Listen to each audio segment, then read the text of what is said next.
Sophia came home that night with a carefree smile on her face, as if the evening she'd just spent in the arms of another man was nothing out of the ordinary. But I didn't return her smile. Instead, I met her at the door with a stare as cold as steel and a voice that left no room for discussion.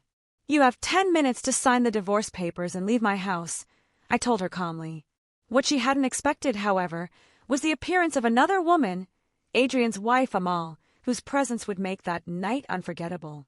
When I first met Sophia, I thought I'd found something real.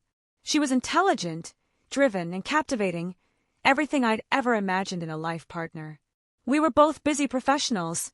She worked as a financial consultant, and I oversaw operations for a high-end hospitality company. Life moved quickly, but no matter how chaotic things got, we always seemed to find our way back to each other, or so I believed. The change happened gradually. Sophia, who once made time for our nightly dinners, began staying late at work more often. I told myself it was just the demands of her job. I didn't want to come off as insecure, so I gave her the benefit of the doubt. Then one night while we were watching a movie, her phone buzzed. She quickly silenced it, gave a nervous laugh, and flipped it over on the couch. "Who was that?" I asked, keeping my tone light. She looked at me and replied, "Just a client. He's a bit persistent lately." It sounded reasonable, but the tightness in her posture and the way she clutched her phone told another story entirely. That night, suspicion crept in, and it never left. Over the following weeks, the signs became too numerous to ignore. Her late nights followed a suspiciously consistent pattern. There were frequent missed calls and vague text messages, all supposedly work-related, but something deep inside me knew otherwise. One evening, after she left for yet another client dinner, I opened her laptop. She'd forgotten to sign out of her email. What I found there made my stomach churn.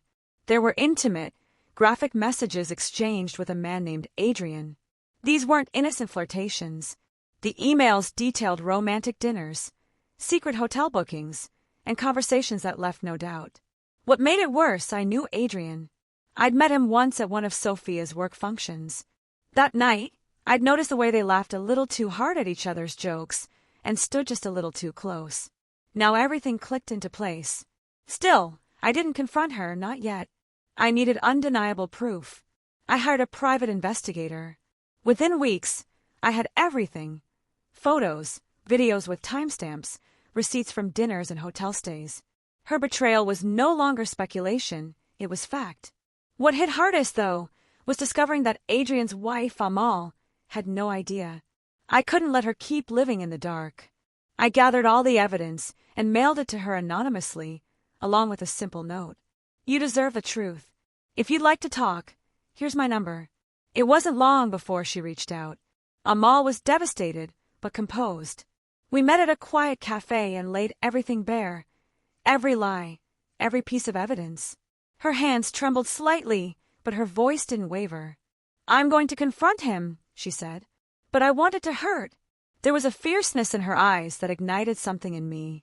"Then let's do it together," I said. "Let's make it a moment they'll never forget." She nodded, the corner of her mouth curling into the faintest smile. "I like how you think." We spent the next few weeks planning everything. Every detail had to be perfect. Sophia told me she'd be working late that Saturday. I already knew where she'd actually be, meeting Adrian and Amal at an upscale restaurant. I made reservations at the same place, ahead of their time slot, and chose a discreet table tucked in the corner. We sat quietly, hidden in the shadows, and waited. They arrived hand in hand, laughing like they hadn't a care in the world. I stayed composed. Timing was everything. When their entrees arrived, Amal and I stood and calmly walked over to their table. The moment they saw us, all color drained from their faces. The room fell into a thick, stunned silence. "Sophia," I said flatly, "you forgot to tell me you had dinner plans with Adrian tonight." "And you," Amal said coldly, fixing Adrian with a look that could slice glass. "Busy night, isn't it?" Sophia's eyes widened in panic. "Jacob, wait. I can explain. You'll have time." I cut her off, sliding a folder onto the table. "Here are the divorce papers. You have 10 minutes to sign. After that, you're out of my house."